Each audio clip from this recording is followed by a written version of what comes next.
Olá, sejam bem-vindos ao Despachados, o podcast do TLPO Advogados. No primeiro episódio, nós discutimos aqui planejamento sucessório com os doutores Renato Toledo Lima e Paulo Patrese. Agora, o doutor Renato volta ao estúdio na companhia da doutora Lívia Gouveia para falar de um assunto que está na ordem do dia e afeta a todos nós: terceirização. Podemos contratar hoje de forma pejotizada ou terceirizada para algumas funções sem o risco das ações trabalhistas? Por que o STF e a Justiça Trabalhista não se entendem em relação às mudanças da legislação trabalhista em 2017? Por que as ações trabalhistas voltaram a crescer em 2024? A Justiça Trabalhista precisa se modernizar? Se você é um empresário ou está contratando, o que você deve fazer para não correr o risco de sofrer ações trabalhistas? Bom, estas e mais algumas são as questões que nós vamos discutir hoje aqui com o doutor Renato e com a doutora Lívia. O Renato a gente já conhece do primeiro episódio. Ele é um idealizador do TLPO Advogados, ele tem pós-graduação em Direito Econômico e Financeiro pela USP e Direito Tributário pelo IBET. É um leitor de Machado de Assis, é um ator e um apaixonado pelo teatro.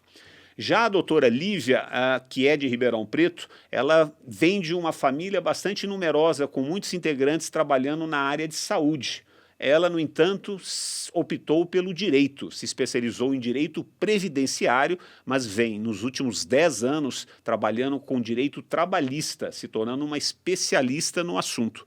Ela atua no TLPO Advogados desde 2022 e, nas palavras dela, busca estabelecer uma ponte entre a teoria jurídica e a realidade de mercado, com relações mais equilibradas e sustentáveis no longo prazo no trabalho. Fora do ambiente jurídico, ela é uma apaixonada por filmes, documentários e podcasts.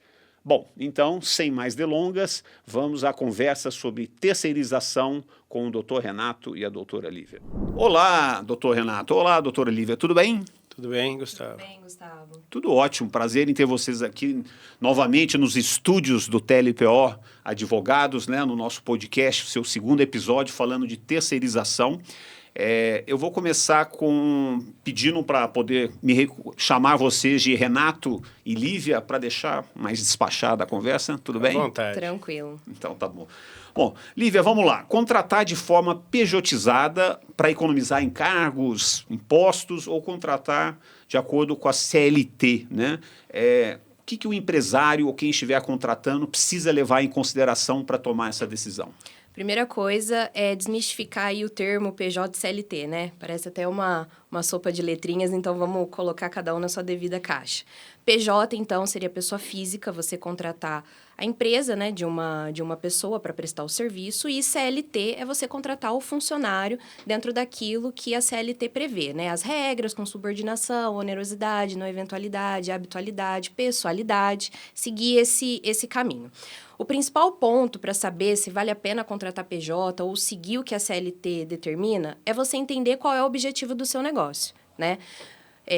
Tem uma frase da Alice no País das Maravilhas que eu acho que encaixa bem no caso, que é: para quem não sabe o caminho que seguir, qualquer coisa serve. Então, assim, você ter fixo o que cabe no seu negócio. Por exemplo, se eu falo de uma linha de produção, uma pessoa que tem uma fábrica, que precisa ter um funcionário lá, que faça um serviço manual ou que opere uma máquina todo dia, eu preciso que aquela pessoa esteja lá todos os dias no mesmo horário, eu preciso ter a liberdade de chamar a atenção dessa pessoa, de cobrar um horário, não é vantagem para mim que ela tenha uma certa liberdade dela decidir o horário, eu preciso que ela respeite o horário da minha empresa, não tem como você pensar num contrato de PJ. Né? Então, assim, o PJ, eu acho que ele cabe mais para a questão de uma entrega de um projeto, coisas mais pontuais, onde a pessoa possa ter essa liberdade dentro da prestação de serviço. Se o seu trabalho exige a permanência da pessoa ali, se você realmente precisa cobrar que ela siga regras, que ela fique naquele mesmo horário, siga uma certa linha de produção, né? Acho que o termo melhor é esse. Realmente, a CLT é o melhor caminho para proteger o empresário nesse cenário. Num caso como esse que você citou, acho que não tem outra alternativa mesmo. certamente é dor de cabeça no futuro se não for feito dessa maneira, né? Eu sei que a CLT foi criada, né? Ela completou mais de 80 anos, né? Ela é de 1943. 43, se não me falha a memória. E ela veio para proteger, né? Acho que relações trabalhistas que historicamente o Brasil não traz bons exemplos, né, Renato? Eu queria que você comentasse um pouco da CLT, a importância dela hoje, mais de 80 anos depois de ter sido criada. A CLT ela tem uma importância muito grande, histórica pelo menos, né, a princípio, né, porque ela vem nos anos 40, 1943, na era Vargas, inclusive como uma forma de proteção para o êxodo rural, né? Então, era meio, se a gente fosse pensar numa figura alegórica da época, né, ela protegia o Jeca Tatu, ela protegia o personagem do Monteiro Lobato, já que a gente está na literatura também, né? Mas, assim, era uma possibilidade da pessoa migrar para a cidade com uma norma de ordem pública, ou seja, o Estado, de uma forma paternalista, naquele momento, protegendo o hipossuficiente, né? Cuidando disso. Isso era muito relevante naquele momento, foi muito importante para o desenvolvimento do Brasil, para estimular a industrialização do país, inclusive, né? Mas, e também para fazer, para educar um pouco os empregadores, porque os empregadores vinham de uma tradição de muitos anos aí de trabalho escravizado. Então, havia aí, nós já estávamos há algum tempo depois da abolição da escravidão, mas havia ainda há, né, mas essa necessidade de disciplina, de limites, né, e isso foi bastante importante. O que não significa que a CLT, na forma como ela foi concebida, sirva para os modelos de negócio que existem hoje, né? Até mesmo pensar em termos de capital e trabalho, hoje isso está muito mais fragmentado, né?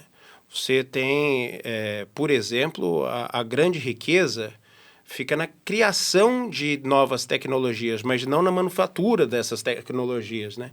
Então, o Vale do Silício tem pessoas pensando em tecnologia e microchips, né, com as empresas mais valiosas do mundo. Mas o iPhone ele vai ser produzido no Sudoeste Asiático, em algum lugar, da forma que for mais barata.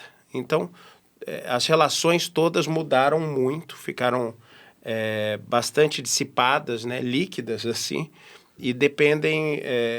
E hoje, usar esses modelos, hipertrofiar esses modelos antigos que pensam o mundo a partir do século XX, né, assim, da primeira metade do século XX, pode atrapalhar um pouco até o desenvolvimento de outras formas de trabalho, de se relacionarem, né, tanto o trabalhador com o capital, né? Isso tornou uma questão importante hoje para o desenvolvimento econômico, para as relações, para pacificar a sociedade. Eu acho que em 2017 foi realizada uma reforma, né, trabalhista para tentar atenuar um pouco os rigores, talvez, que a CLT tinha para uma sociedade da década de 40 ou 50, para uma sociedade hoje em que o trabalho mudou, a digitalização, em outras formas, como o Renato citou. Quais foram essas alterações trazidas em 2017 e o impacto delas na sociedade brasileira? Então, como bem pontuado pelo Renato, realmente a CLT ela surge em outra época, né, onde realmente precisavam dessas regras mais engessadas. O tempo passou, muita coisa aconteceu até lá, e em 2017, né, nós tivemos a reforma trabalhista. A reforma trabalhista trouxe várias mudanças para a legislação, né, da lei trabalhista, dentre elas o teletrabalho, o trabalho intermitente, que já era muito praticado por bares, restaurantes, que é trabalhar por convocação, e não tinha uma lei, assim... Um amparo legal para isso. Tivemos a questão da prevalência do acordado pelo legislado, que é um artigo que hoje em dia, assim, socorre em muitos casos. Então, assim, se tem um acordo coletivo ou uma convenção coletiva firmada com a categoria que aquele funcionário trabalha, dependendo do que tiver na convenção, isso sobressai a lei. Então, o combinado, né, o acordado, ele sobrepõe o legislado. Esse artigo realmente foi uma mudança muito bacana. Tivemos a criação da figura do hipersuficiente, né? Então, a Justiça do Trabalho sempre fala muito do hipossuficiente, né, do trabalhador que não tem, talvez, a condição de renda, mas e o trabalhador que tem? E aquele trabalhador que tem um diploma, que ganha um bom salário, ele tem que ser tratado de uma forma diferente? A CLT traz essa mudança em 2017, dizendo, olha, o hipersuficiente, quem tem um diploma, quem ganha até 2 vezes do teto da Previdência, ele pode até negociar alguns pontos específicos do contrato de trabalho dele. E aí um ponto também muito interessante, que lá em 2017... antes da pandemia, antes de Covid, de qualquer coisa nesse sentido, já tínhamos o teletrabalho, né? O teletrabalho veio em 2017 e a gente até brinca que, na época, foi algo que não pegou muito. Quando vimos a alteração, ficamos até, nossa, mas como que isso funciona na prática? Em 2019/2020, a gente aprendeu na prática como é que funcionava o teletrabalho. Exato, exato. Bom, então, você citou aí avanços importantes, né, que foram, digamos assim, reivindicados e conquistados, né, ainda dando segurança ao trabalho, né, mas permitindo que o capital conseguisse explorar novas formas de desenvolvimento. Só que estamos no Brasil e parece que existe aí alguma divergência mesmo, não sei se na prática ou na letra da lei, entre o STF, né, o Supremo Tribunal Federal, e a Justiça Trabalhista, o que tem causado alguma certa insegurança, né? Eu pergunto para o Renato, o que está acontecendo aí que os nossos doutores dos altos tribunais não estão se entendendo ali, fazendo com que as ações trabalhistas voltassem a crescer depois que elas diminuíram, né? Depois de 2017, elas voltaram a crescer, criando um ambiente um pouco inseguro, né, na hora de contratar. Em 2017, por exemplo, teve uma das leis que foram adaptadas foi a do trabalho temporário. Ela se tornou a lei da terceirização. É uma legislação de 1974, salvo engano. E ela foi colocada para poder terceirizar de modo permanente. Então, coloca lá, pode terceirizar atividade fim, etc. E coloca uma salvaguarda. Fala, olha, mas se você for terceirizar imediatamente, você precisa esperar, com os seus empregados, você vai demitir, vai contratar uma empresa com eles, você tem que esperar 18 meses, tem uma quarentena. Então, colocando freios e contrapesos, né? E essa legislação também encontrou a súmula 331 do Tribunal Superior do Trabalho, que dizia que você só pode terceirizar a atividade meio, atividade fim não. Então, um supermercado, por exemplo, pode terceirizar a vigilância, a limpeza, mas açougue e caixa não, porque eles vendem. Então, quem vende não é a atividade fim do supermercado. E isso foi derrubado pelo Supremo na mesma época. Teve uma ADECOM, tudo contemporâneo, tá? Que disse, olha, a lei do bem, o artigo 129 da Lei 11.196, lá de 2006, teve MP do bem em 2005 e tal, ela foi convertida na lei do bem. Falou, ó, serviços de natureza intelectual podem ser contratados de modo terceirizado e vai aplicar só a legislação da pessoa jurídica. Também foi declarado constitucional, uma ação direta de constitucionalidade, de modo concentrado. Então, todo esse movimento encontrou a Justiça do Trabalho perplexa, porque aquilo que, ao longo do tempo, elevou os cânones trabalhistas à condição de dogmas, né, caiu por terra com uma mudança de paradigma bastante profunda, né, principalmente em relação à terceirização. E a Justiça do Trabalho, com algumas, principalmente o Tribunal Superior do Trabalho, com algumas exceções, começou a confirmar sentenças feitas com base nas regras antigas ou na percepção antiga. E isso, encontrando o controle concentrado do Supremo, fazia com que as empresas que tinham perdido uma ação pedisse ao Supremo que restaurasse a autoridade da decisão dele, Supremo Tribunal Federal, que são as reclamações. Aí outro tipo de reclamação, não a reclamação trabalhista, reclamação constitucional. E aí o Supremo Tribunal Federal vinha e falava, olha, ministro do Tribunal Superior do Trabalho, cumpra a decisão da ação direta de constitucionalidade, cumpra a decisão da ADIM, não aplique uma súmula que já foi inconstitucional, já foi declarada. E isso começou a se avolumar muito, a tal ponto que teve uma decisão do Supremo que refreou todas, disse, olha, agora... Isso recente Recente, agora, né? recente. Então, isso, para que nenhuma delas continuasse enquanto não houvesse uma decisão definitiva, justamente para que não se perpetuasse esse tipo de irreverência, vamos dizer assim, né? Irreverência do ponto de vista de não olhar para a Corte Suprema e reconhecer ali a definição disso, né? E veja que a Justiça do Trabalho, ela sempre foi um pouco diferente do resto, né, do judiciário, porque ela começa lá também, junto com a CLT, como juntas de julgamento, né? Junta de conciliação e julgamento. Ela era formada por 3 juízes, cada vara era uma junta, na verdade. 2 eram sindicalistas e um juiz togado. Então, a forma como isso foi culturalmente crescendo, né, o cachimbo foi deixando a boca torta, né? Então, ao longo dos anos, das décadas em que isso se seguiu, quase 80, né, mais de 80 agora, mas quase 80 quando alcançou a reforma trabalhista, isso já havia ali muita resistência. Então, vamos chamar assim, existe um certo espírito conservador da Justiça do Trabalho, que, na verdade, para conservar a forma como ela pensava o direito ali.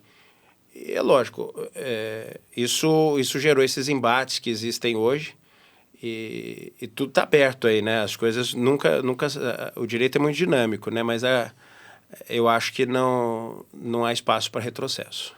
Pois é, mas a leitura que eu faço é que isso traz um cenário de incerteza, prejudica investimentos, cria esse problema, por exemplo, o ano passado foram mais de 2 milhões de ações trabalhistas que entraram, né, além de 12 milhões que estão aí tramitando em diferentes instâncias. E aí eu pergunto, né, diante de um emaranhado como esse, o que o TLPO faz, como é que ele aconselha os seus clientes, né? A maioria dos clientes são empregadores, portanto, empresas, CNPJs que estão contratando e devem ter essa preocupação, né, de como lidar com essa questão, com o risco do passivo trabalhista. Lívia, como é que você consegue atuar nesse cenário desafiador, né? O que vocês aconselham, como é que é o trabalho de vocês junto aos clientes do TLPO? É quase um trabalho pedagógico mesmo, porque a gente precisa também quebrar aquela barreira de acreditar que o advogado trabalhista ele só entra em ação a hora que a notificação do ajuizamento da ação bate na porta da empresa. Né? Muitos empresários ainda têm essa dificuldade de entender que a atuação do advogado trabalhista ela pode e deve ser muito mais que isso. Então, nós temos o consultivo, nós temos treinamentos, orientações, meios e formas que podem até evitar ou minimizar o máximo possível, né, o risco de se chegar numa reclamação trabalhista. Porque tem um pensamento, assim, muito, muito forte de achar, eu vou fazer do jeito que der, a ação chega, eu me viro. Vou pensar no meu advogado lá na hora de apresentar a defesa. Esse não é mais o pensamento, então. Você trabalha muito fortemente na prevenção. Exato. Vamos ver o que a gente pode fazer para não virar um processo. Ou se virar um processo, para esse ponto crítico que eu estou percebendo aqui na análise da documentação da tua empresa, não gerar uma condenação para você. Então, assim, são pequenos ajustes, e é o que está muito forte hoje, que é o compliance trabalhista, que é realmente fazer um raio-x na empresa e ver o que dá para ser melhorado, desde documentação até de cultura. Né? Hoje, realmente, a gente vive em outra sociedade, são outros costumes, outras formas até de se comunicar. Então, o que cabe, o que não cabe dentro de uma relação de trabalho, para além das regras trabalhistas ou regras contratuais, regras de convívio mesmo. Né? Como que eu devo me portar na frente de um funcionário, como que eu devo fazer o acolhimento, como que eu devo passar uma regra, chamar uma atenção. Tudo isso tem que ser muito bem pensado e planejado. É realmente um planejamento. A gente faz uma reestruturação de tudo que a empresa possui. E até fazendo um gancho no que o Renato comentou agora sobre a questão do STF, né, o tema 1389 que está aí borbulhando nos noticiários, essa figura que eu comentei do hipersuficiente foi algo que trouxe muita discussão. Porque o que vem na pauta é, poxa, eu tenho um diploma, eu ganho um bom salário, eu negociei as condições do meu contrato, mas aí a partir do momento que aquela relação se finaliza, eu quero reivindicar o meu vínculo. E aí o posicionamento que tem causado atrito é realmente essa. Então, você teve esclarecimento para definir as regras que você queria trabalhar, mas agora você quer pedir o vínculo. Você sabia qual era a diferença entre um vínculo de emprego e um vínculo de trabalho. E agora você quer mudar esse jogo. Então, é isso que provocou essa movimentação do STF, para além dos casos que realmente há fraude, né? Você contrata a pessoa com CNPJ para mascarar um vínculo trabalhista, mas existe muito forte essa atuação da pessoa que sabe, no momento que está sendo contratada, que não é uma relação de emprego, concorda, sabe como é que funciona, mas quando termina aquele vínculo, ela quer reivindicar os direitos trabalhistas. É isso, acho que a gente entra num outro tema, né, que às vezes é até na questão da má-fé, porque, assim, em tese, eu entendo que esse indivíduo hipersuficiente, bonito isso, hein, Renato? Olhar assim, nossa, eu sou um hipersuficiente, parece até coisa de super-herói. Mas vamos dizer que esse hipersuficiente seja um profissional muito bem preparado, etc. Ou seja, ele conseguiria encontrar no mercado um salário em CLT com 30 mil reais, por exemplo. Mas aí, o cálculo grosseiro que a gente faz é quanto custa isso para o empregador, multiplica por 1,8, né? Exato. Então, isso iria para, 1,8 vezes 30, vai dar aí eu sou de humanas, Gustavo. Isso vai dar uns 50 e poucos mil reais, mas vamos dizer assim, então, se ele abre mão de... a empresa oferece para ele, olha, você vai ganhar 45 mil reais, ou seja, ele está recebendo mais, né? Então, ele sabe que ele está colhendo um benefício, ou seja, ao final da relação, ele vê uma possibilidade de ganhar mais em cima de uma legislação. Isso me parece também, existe um embate meio ético, né, em relação a isso. E eu aproveitaria para perguntar também assim, o que gera mais reclamação trabalhista? É salário, é hora extra, é assédio, é a forma, né, o que está aí turbinando essas 2 milhões de novas ações que entraram em 2024 aí nos tribunais? Eu acho que se tivéssemos que traçar um ranking, a questão do reconhecimento de vínculo realmente estaria dentro dos top temas da Justiça do Trabalho. Porque são terceirizados. Exato. Né? Reconhecimento de vínculo, rescisão indireta, quando a empresa descumpre alguma previsão contratual e o trabalhador aplica a justa causa na empresa, rescisão indireta é isso, atrasos de salário, insalubridade, hora extra também acontece muito, né? Mas a questão do vínculo, eu acredito que ela é disparado o tema mais debatido na Justiça do Trabalho. A questão do assédio que você mencionou cresceu muito, né? O próprio TST, Tribunal Superior do Trabalho, emitiu uma cartilha tentando delimitar o que é assédio moral, o que não é assédio moral dentro do ambiente de trabalho, né? Quais são as atitudes e a recorrência dessas atitudes para que seja caracterizado um assédio. Isso também foi muito importante, porque a Justiça do Trabalho, ela foi meio que pega de surpresa com a enxurrada dessas ações. E o assédio é algo que a pessoa sente. Então, como que eu vou mensurar se isso é assédio ou não, se cabe uma indenização ou não? Então, o TST veio trazendo essa cartilha, pontuando algumas delimitações, o que deveria ser analisado para se configurar o assédio moral ou não. Entendi. De qualquer maneira, eu gostaria de, então, novamente discutir aqui a questão da Justiça do Trabalho, né? Ela foi muito importante para a implementação da CLT, digamos assim, para deixar as relações de trabalho mais equilibradas, mas houve as mudanças da sociedade. E eu pergunto hoje, assim, a Justiça do Trabalho precisa se modernizar? Ela precisa ser um pouco mais sensível às mudanças da sociedade? Eu vi assim, alguns números, por exemplo, que ela custaria mais de 23 bilhões de reais por ano aos cofres públicos e representa quase 40% do custo do poder judiciário. Isso não é um montante muito expressivo e que acaba se refletindo naquela questão do que é o custo Brasil? A gente precisa dessa justiça, a justiça comum não daria conta de lidar com as questões trabalhistas?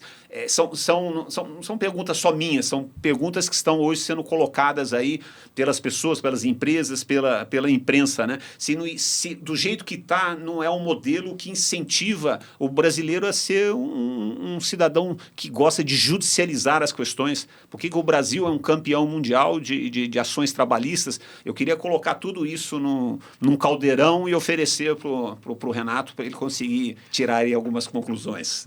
Olha, com bastante pimenta, né? Mas, olha, eu acho que a justiça do trabalho, ela é necessária, mas ela precisa ser repensada.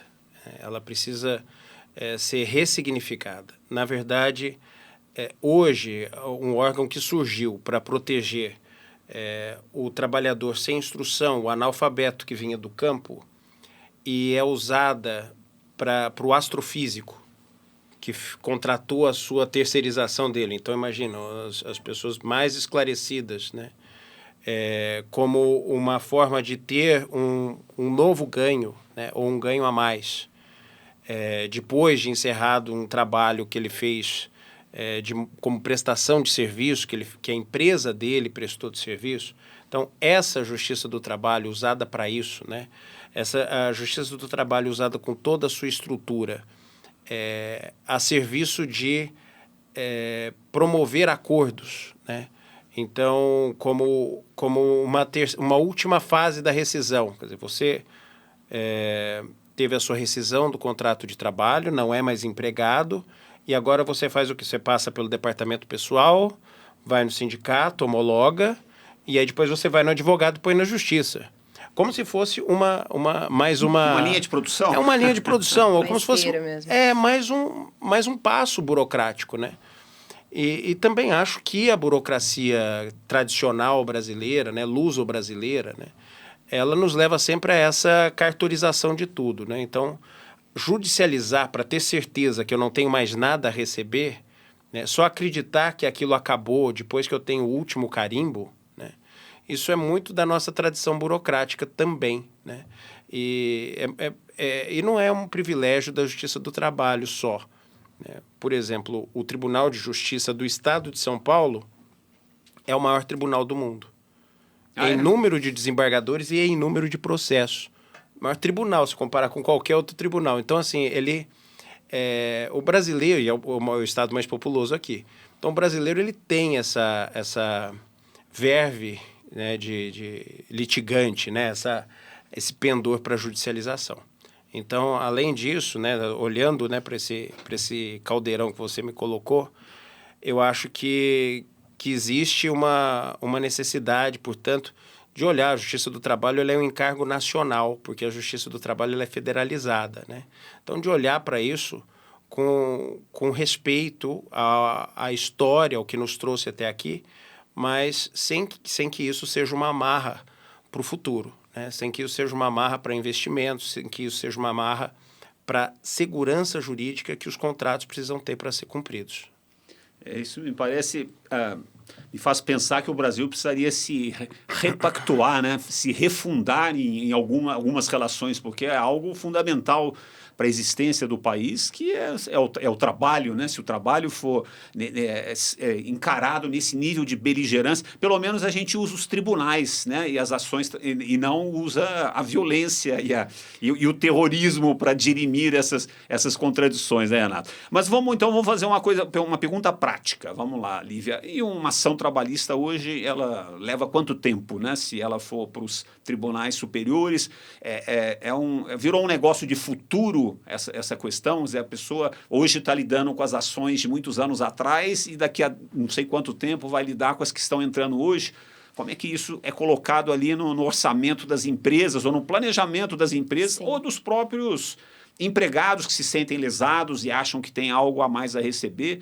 Como é que fica tudo isso? Como o Renato comentou, essa cultura, né, de achar que o processo trabalhista ele é a última etapa da rescisão, ele é uma etapa complementar da rescisão, faz com que existam muitos acordos, né, logo na fase inicial do processo. Então, a pessoa o reclamante entra com a petição inicial, a empresa é notificada, apresenta a defesa, nós temos a audiência inicial. Nessa primeira audiência, muitos casos são já logo ali resolvidos. A maioria? A maioria não. Muitos, né? A maioria realmente segue o curso normal.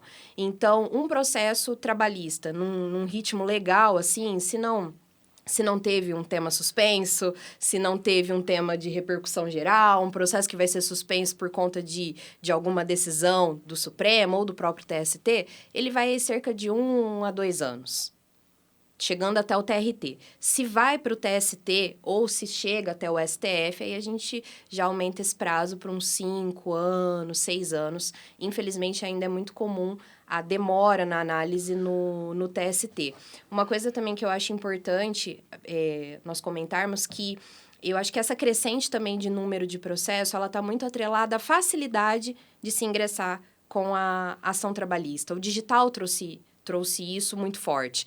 Porque, por exemplo, em 2013, quando eu tinha que ajuizar uma ação, eu tinha que imprimir tudo, montar um caderninho físico, montar pasta física. Se o processo não era aqui em Ribeirão, mandar por correio, esperar protocolo. Então, hoje... Só na base do clique você consegue... Com uma foto eu tenho a procuração assinada, com 2 cliques eu tenho a carteira de trabalho do cliente, eu tenho um documento pessoal. Hoje, as audiências são virtuais, né? Hoje existe essa facilidade. Nós estávamos até comentando. As idas ao fórum também diminuíram, né? Porque hoje a gente consegue falar com o servidor, né? E às vezes até despachar com o próprio juiz sem sair do escritório.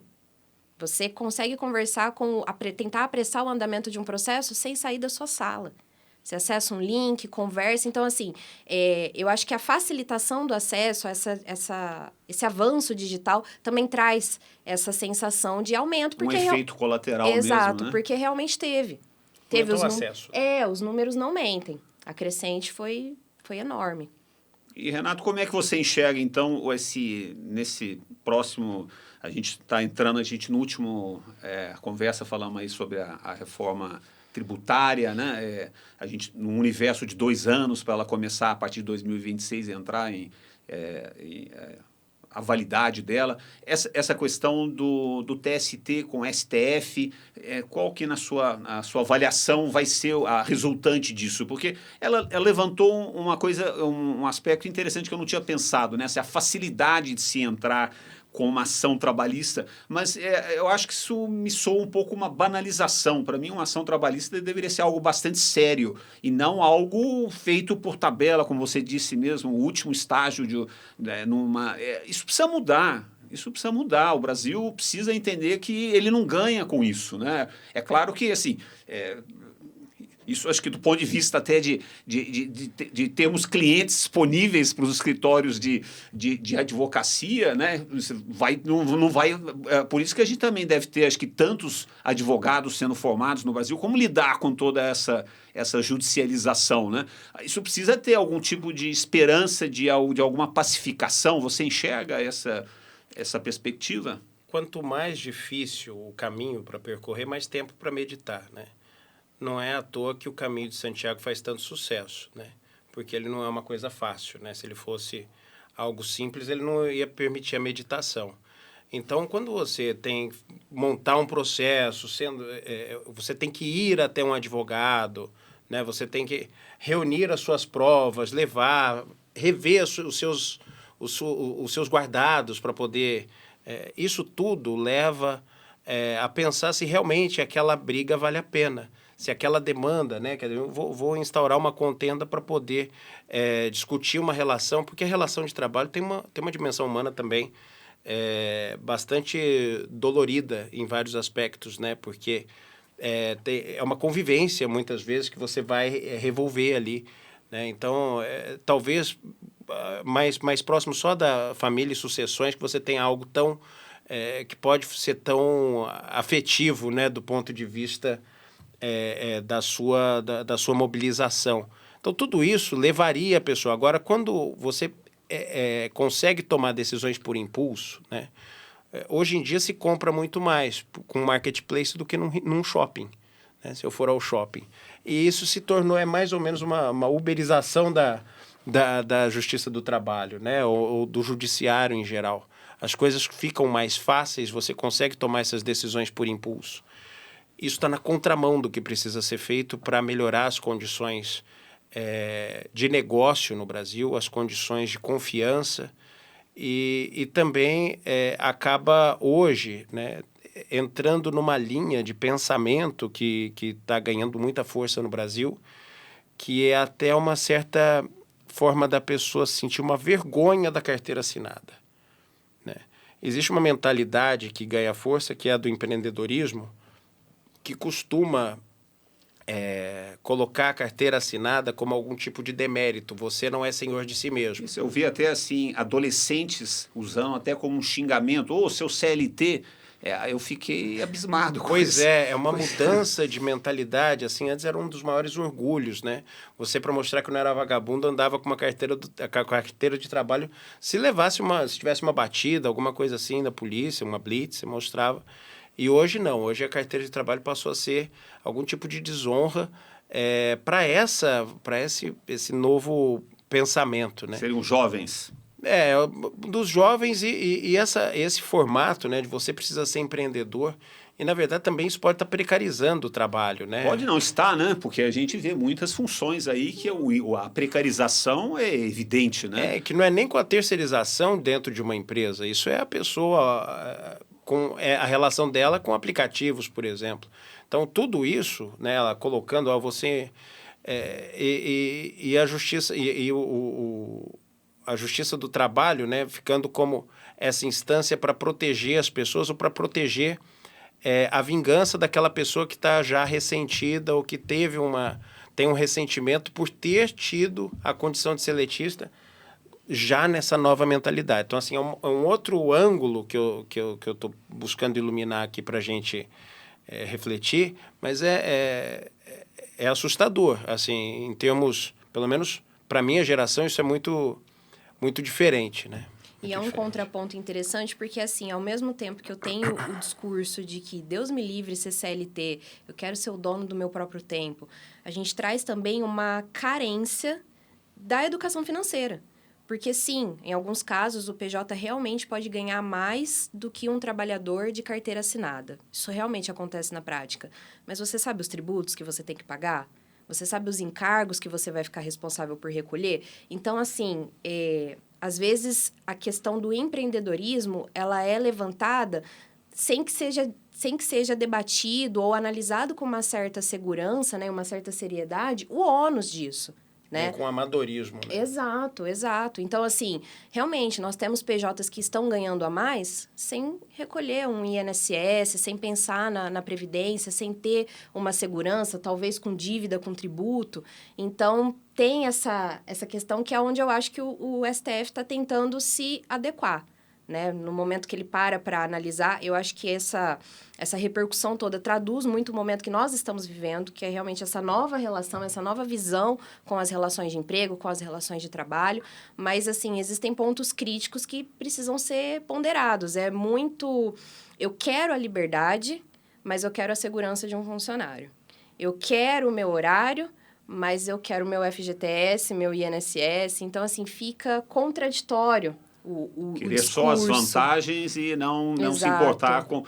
Isso também me faz lembrar um pouco o discurso político, né? As discussões políticas e ideológicas da atualidade, né? Entre a direita e a esquerda,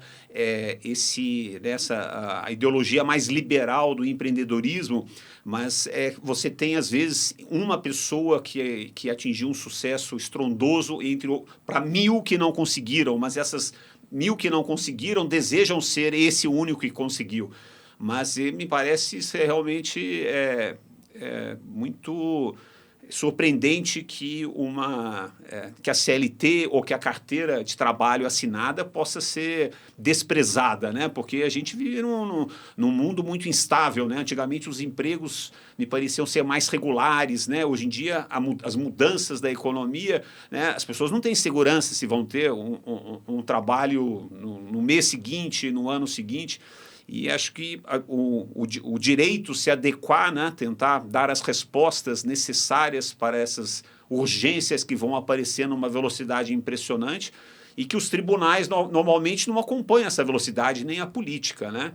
Então, acho que nós temos, como Brasil, aí um desafio muito grande e acho que a política está com o debate do século XX ainda. E então, isso já são 25 anos de atraso, né? Pois é, com 25 anos de atraso. E eu acho que essa sensação também da lei separada no espaço, a lei está atrasada, é algo que a gente sente em relação a tudo, né? Então, realmente, nós tivemos a reforma em 2017 da CLT, mas aquela reforma já não traduz fielmente os problemas que nós estamos enfrentando hoje dentro de uma relação de trabalho ou dentro de uma relação de emprego, né? Então, o que é interessante também ter em mente, e nós também estávamos conversando sobre isso, é que no momento que um juiz ou um desembargador, enfim, ele para analisar o caso concreto, obviamente que a CLT ela é a fonte principal quando um processo está dentro da Justiça do Trabalho, mas ele também vai munido de outras coisas que podem auxiliar na decisão. Nós temos a jurisprudência, hoje os próprios clientes já falam disso com a gente, mas, doutora, como que está a jurisprudência sobre o assunto? O que o tribunal... Eu sei que na lei está assim, mas o que o tribunal entende? Quando esse caso cai na mão do juiz, o que ele decide? Então, assim, apesar da lei parecer muito engessada e até ultrapassada em alguns pontos, né, como as relações aí de trabalho, não é só ela, não é só a CLT que dita qual caminho seguir, né? Nós temos os costumes, temos as jurisprudências, as súmulas, a própria Constituição Federal, que é, né, o nosso maior amparo e embasamento nas questões. Então, eu acho que apesar de ter essa sensação, todos nós temos, não é só em relação à CLT, mas tem em mente que ela não é um único embasamento para tomada de decisões. No momento da análise do caso concreto, várias coisas são utilizadas. A maior parte das ações que ainda é de reconhecimento de vínculo, né, ainda é buscando que se reconheça que a CLT é que rege aquela relação de trabalho, né? Mas nem todas as relações que são de trabalho são relações de emprego, né, que são as relações da CLT ou da CTPS, da carteira de trabalho. E como é que o empresário pode se defender disso, né? Né, Lívia, que a gente tem visto muito, tem trabalhado muito nisso. É a questão do planejamento trabalhista. Quer dizer, você faz um planejamento de como você vai organizar a sua relação de trabalho, dependendo qual é o seu modelo de negócio. Então, esse planejamento é um planejamento feito com olhar para qual é o vínculo que você precisa e aí como você caracteriza e documenta esse vínculo. Evitar o susto, né? Faz os contratos, né? Isso que eu ia falar. E começa no básico, que é o ponto número 1. O contrato que você tem com aquela pessoa. Qual é o contrato que você tem com o seu funcionário CLT ou qual é o contrato que você tem com o prestador de serviço? Porque às vezes é um documento que eu uso um modelo, eu pego um modelo que eu usava anos atrás e vida que segue. E vocês hoje estão customizando isso para os clientes. É um trabalho de retratista. Você tem que descrever qual é a relação. Você não tem que tentar amassar aquela relação para ela caber no seu formato. Né? Você tem que descrever. E aí é muito... Essa fidelidade ao descrever depende muito dessa anamnese com o cliente, dessa conversa com ele para Vocês atuam em vários setores, o agronegócio, indústria. Vocês têm algum exemplo, sem citar nomes, claro, que vocês gostariam de trazer aqui, de algum trabalho que foi importante em algum tipo de atividade econômica nesse planejamento? Ou algum caso interessante que vale a pena aqui para ilustrar o que a gente tem conversado? Eu vou tomar a dianteira aqui, porque tem um que me orgulhou muito, um trabalho que a doutora Lívia fez, em relação a representantes comerciais, né? Porque a representação comercial, essa profissão, né? Esse ofício, enfim, ele é a terceirização da atividade fim desde 1965, regulamentada, uma legislação um pouco maltratada, um pouco esquecida, mas que foi resgatada pela forma como foi feita a pesquisa ali, o atendimento, e uma empresa que não precisa de ninguém picando cartão, né, com obediência cega ou qualquer coisa nesse sentido, precisa apenas se fazer vender em locais diferentes, né? E ela resistiu ao tempo, resistiu inclusive essa legislação à súmula 331, que proibia a terceirização da atividade fim, a atividade fim de uma empresa que é vender, ela pode ter representante comercial para vender e isso ser uma prestação de serviço. Então, isso foi organizado, uma empresa grande, né? E foi feito um trabalho muito intenso, muito extenso também, para conseguir organizar isso e se tornou muito eficiente do ponto de vista de encargos e de desempenho, né? Então, isso gera resultado para a empresa também. Muito bem. Eu vi assim, acho que quem está no... Você tem algum exemplo para trazer, Lívia? Senão eu tenho uma pergunta para fazer sobre quem está nos assistindo.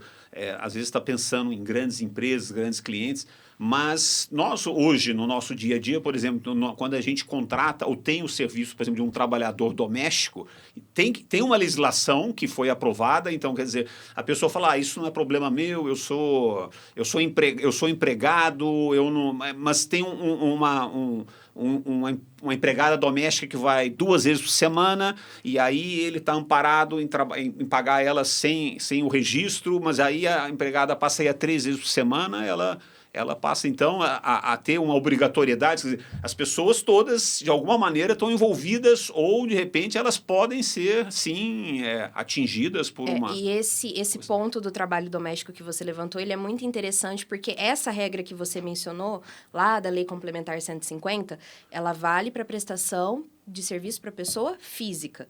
Se eu coloco na minha empresa uma doméstica prestando serviço, uma faxineira, né? 2 vezes na semana ou 1 vez na semana, que eu já até esbarrei em decisões nesse sentido, ela não se resguarda naquela lei 150. Que seria só para a casa das pessoas. Exato. Ela é CLT. Ela é CLT. E essa questão do trabalho habitual, muitos juízes entendem que se ela tem que ir 1 vez na semana, 2 vezes na semana, no mesmo dia, no mesmo horário, é um trabalho habitual. Já configura, então... Já configura a relação. O trabalho doméstico, ele é do domus, né? Ele é da casa, do lar, né? Senão não caracteriza a legislação do trabalho doméstico. Ele passa a ser um trabalho normal, ou seja, um trabalho também de natureza empresarial, de linha auxiliar, né? Então, o jardineiro da sua empresa, quantas vezes ele vai fazer o jardim? Não importa. Ele tem uma empresa, né? Isso, assim, as empresas que contratam o jardineiro, qual é o contrato que tem com ele? É um MEI, né? Ele tem hoje, assim, no nosso escritório, o nosso piscineiro tem MEI. Assim, o rigor que a gente emprega para isso, justamente para não ter esse tipo de problema. Mas, no final, a empresa pode ser, então, corresponsável, né? Pode se tornar empregadora. Responsável direto. Pode não ser dá considerada para dizer que o empregadora. intermediário que seja o responsável. Né? Não, se ela contrata diretamente, né? O guarda da rua. Então, várias coisas. Quando é pessoa jurídica que está contratando, ainda que seja um trabalhador avulso, é muito importante a formalização disso ser a mais correta possível para isso não ser deturpado, levado às barras dos tribunais de modo bastante tendencioso e ser uma surpresa das mais desagradáveis. Olha aí, gente, vocês que estão assistindo a gente, prestem atenção, viu? Vocês não estão isentos de se depararem com uma situação como essa. Como você falou, tem o piscineiro, o empregado doméstico, o jardineiro, a cuidadora, né, do idoso, quer dizer... Se for pessoa jurídica, você não tem a questão da frequência, né? A frequência pode ser menor. Se for pessoa física, você tem a frequência lá de até 2 vezes por semana. Mas, assim, cuidador, dificilmente você vai ter um que seja só de 2 vezes por semana, né? Mesmo sendo... Vai ser trabalhador doméstico, ou seja, vai trabalhar na casa, vai trabalhar para pessoa física, mas dificilmente vai ser só... vai ser considerado avulso, né? De 2 vezes por semana. E aí, quando esse assunto chega na Justiça do Trabalho, quando há o ajuizamento da reclamação trabalhista, enfim, um princípio norteador dentro da Justiça do Trabalho é o da primazia da realidade. Então, suponhamos que você não tenha contrato ou tenha feito um contrato padronizado que não retrata a realidade do que você mantinha com aquele prestador de serviço. Na Justiça do Trabalho, o juiz vai querer saber o que acontecia na prática. Ele quer saber qual que era a realidade enfrentada lá. Por isso que a gente bate muito na tecla de que realmente o contrato ele precisa ser fidedigno, né?